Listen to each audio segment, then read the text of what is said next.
This is I would be lying if I said that it didn't bother me. Five-time world champion, Kobe Bryant.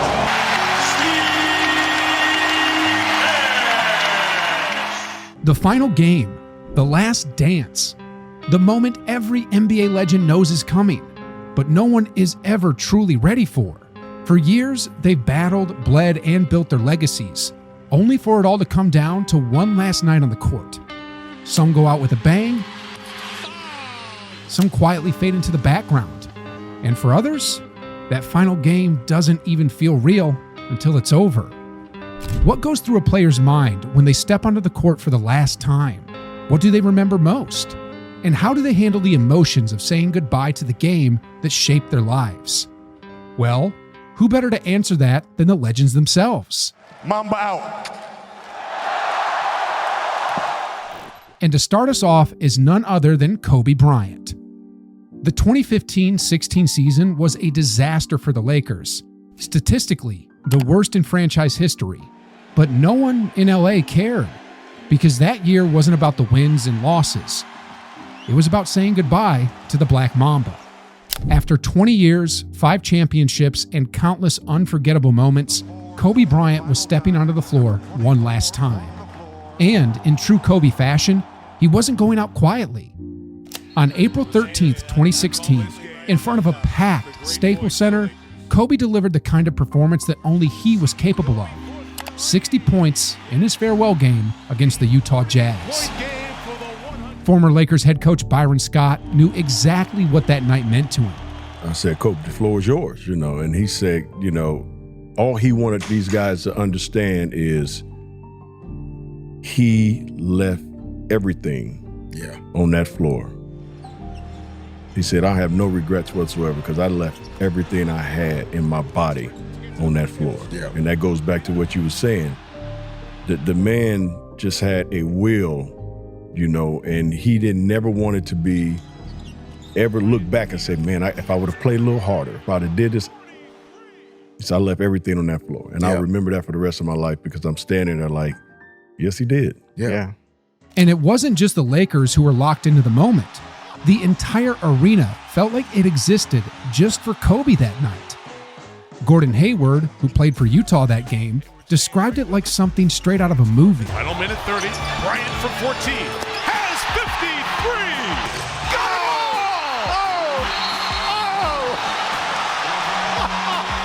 53. Go! You're just like, all right. I mean, he's feeling it now. Then, as the final buzzer sounded, Kobe took the mic for one last time and gave the world a farewell only he could deliver. This has been absolutely beautiful, you guys. I can't believe it's come to an end. You guys will always be in my heart, and I sincerely appreciate it. No words can describe how I feel about you guys. And thank you from the bottom of my heart. I love you guys, and I love you guys. And to my family, my wife Vanessa, our daughters Natalia and Gianna, thank you guys for all your sacrifice. For all the hours I spent in the gym working and training, and Vanessa, you holding down the family the way that you have. I can't, there's no way that I can thank you enough for that. So from the bottom of my heart, thank you. And what can I say? Mamba out. And just like that, the curtain closed on one of the greatest careers the game has ever seen. But unlike Kobe, Dwyane Wade didn't need a 60-point explosion to make his farewell game special. His presence alone was enough to make Miami fans emotional. Wade had already built a legacy that would cement him as the greatest player in Heat history. 3 championships, 13 All-Star appearances, franchise leader in points, assists, steals, and minutes played. And in his final home game, he gave Miami one last show. Against the Sixers, Wade dropped 30 points, proving that even in his last moments on an NBA court, he was still that guy. All coming together. He's got 30 points. But despite the hype, Wade wasn't about to let emotions get the best of him. He admitted at the post-game interview, Your thoughts, sir? Well, my thoughts are all over the place, Jax. I think about the moment that my agent came to the table in New York in 2003 and told me that he was about to pick me at 5. And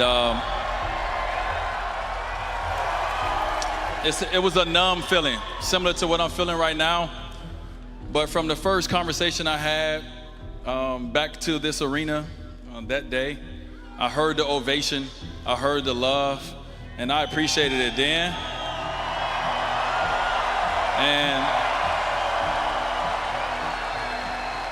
And I more than appreciate it now, man. So I'm sitting here just the most thankful person in this state. That was tragic. Let's try it again. Let's do it this way. All right. As simple as this. Wade County, I love you. And in 2020, the Heat made it official. His number 3 jersey was retired forever, hanging in the rafters alongside the franchise's greatest legends. Dwyane Wade didn't just leave as a Miami Heat icon. He left as one of the greatest to ever play the game. For Tim Duncan, he never wanted the spotlight. No farewell tour, no standing ovations, no emotional speeches. He was there to win. That's it. So when he decided that the 2015-16 season, one of the best in San Antonio Spurs history, would be his last, no one knew. No announcements, no hints. Not even his own teammates were aware that Game 6 of the Western Conference semifinals would be the final time Duncan would ever step onto an NBA court. And yet, in typical Duncan fashion, he delivered. He put up his best performance of the postseason, 19 points on 50% shooting with 5 rebounds. That might not sound mind-blowing, but considering he was 39 years old and had been averaging just 6 points per game in that playoff run, it was a statement. But was it a farewell performance? Duncan, blocked by Ibaka, picked up by Westbrook. Westbrook to Durant, and the finish. Oh, a huge... Probably not. Because Tim Duncan never played for moments. He played for winning. And with the Spurs facing elimination, he wasn't going down without a fight. No farewell game, no big celebration. Just one last battle before quietly walking off the court forever.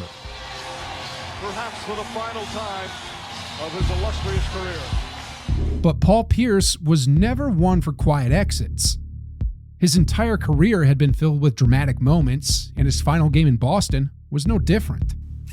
It would have been enough for Pierce to wave goodbye to the Boston crowd, maybe kneel down and kiss Lucky the Leprechaun at half court one last time before disappearing into the tunnel. But that would have been too boring for the truth. Instead, he did what he always did. With 11 seconds left, he pulled up from 28 feet, held his follow-through high, and buried one last three-pointer in TD Garden.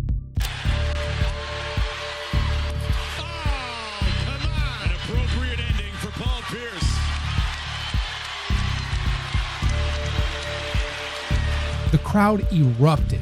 The shot didn't even matter. The game was already decided. But for Pierce, it was the only way to go out.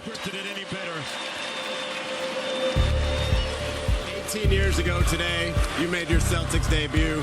Today, your last regular season game here. What's this day like been for you? I've been enjoying every moment of it, man. It's just the fans, it's great fans. They truly appreciate what I've been able to do for this franchise, and I just really feel the love, and I'm thankful to be able to come in here one last time. Afterward, reflecting on his career, he summed it up perfectly. Man, 19 years, man, giving everything I have every day. Man, it's finally come to an end. You know, it got to end one day, so I've been real appreciative to what this game been able to do for me and what I've been able to do in this game. You know, this game has changed my life, my family's life. I've been able to travel around the world, go to places I never thought I'd be in. You know, who'd have even thought a kid from Inglewood just end up here, right here on the big stage, you know, win a championship, travel the world, be an inspiration to a lot of young ball players today. You know, so and just like that, the truth left the court for the last time. However, not every legend gets the storybook ending. Some go out dropping 60 points, others barely get a chance to leave a mark. For Shaquille O'Neal, his final NBA game wasn't just quiet, it was non-existent. No points, no rebounds, no assists. Just 3 minutes and 31 seconds in a Game 4 semifinals loss to the Miami Heat in 2011. But by then, injuries had already taken everything from Shaq. The dominant force who once shattered backboards and bullied entire franchises was now just a shell of himself. That season, everyone knew this wasn't Shaq Diesel anymore. And yet, even though his final game ended without a moment to remember, his career left behind a legacy no one could ever forget. And for Michael Jordan, his final game wasn't a championship moment. It wasn't a buzzer beater. It wasn't even in a Bulls jersey. It was April 16th, 2003. A 40-year-old MJ suiting up for the Washington Wizards, a team that wouldn't even make the playoffs. The Wizards lost by 20 points, Jordan finished with 15, and yet, it was still a moment. Because when MJ walked off the court for the final time, the entire Philadelphia crowd stood up on their feet, roaring for the man who had changed the game forever. Of a legendary career. Michael, it's been an honor to call your games and a privilege to watch you play. Thank you, Michael Jordan. The Sixers intentionally fouled just to give him one last curtain call. Of a 32,000-plus point career came from the free throw line. You know, the Philly people did a great job. I mean, they supported me. They gave me the biggest inspiration, in a sense. I didn't think I was going to go back into the game. Obviously, the game didn't merit me, going back in and maintaining or finding my competitive juices because we were 25 points down. So obviously, and they were playing the young kids, and we were playing our young kids. So it hits me that I'm not going to be in a uniform anymore. So, and that's not a terrible feeling. I'm not. It's not terrible. It's something that I've come to grips with, and it's time. It's time. And I've seen a lot of people say my first time, my second time. This is the final retirement. You don't have to worry about me putting on another uniform. But and I feel it. Just like that, the greatest player of all time walked off the court for good this time around. And then there's Kareem Abdul-Jabbar. By 1989, he was 42 years old.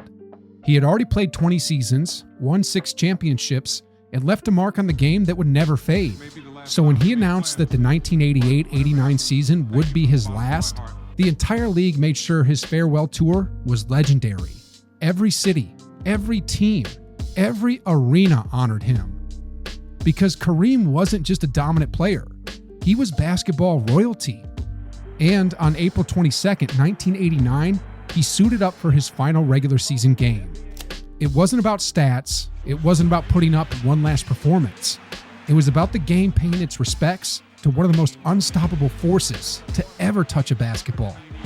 That's it for Kareem now. That's it. He's out.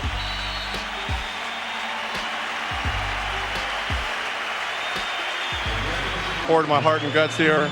It's a class organization here. Reggie never got his ring. He never got the storybook ending. But in that moment, he was celebrated like a champion. Some legends go out with one last masterpiece. Others leave quietly, knowing they've given everything to the game. But no matter how they go, the final game is never just another night. Because when a great steps off the court for the last time, it's not just the end of a career. It's the end of an era.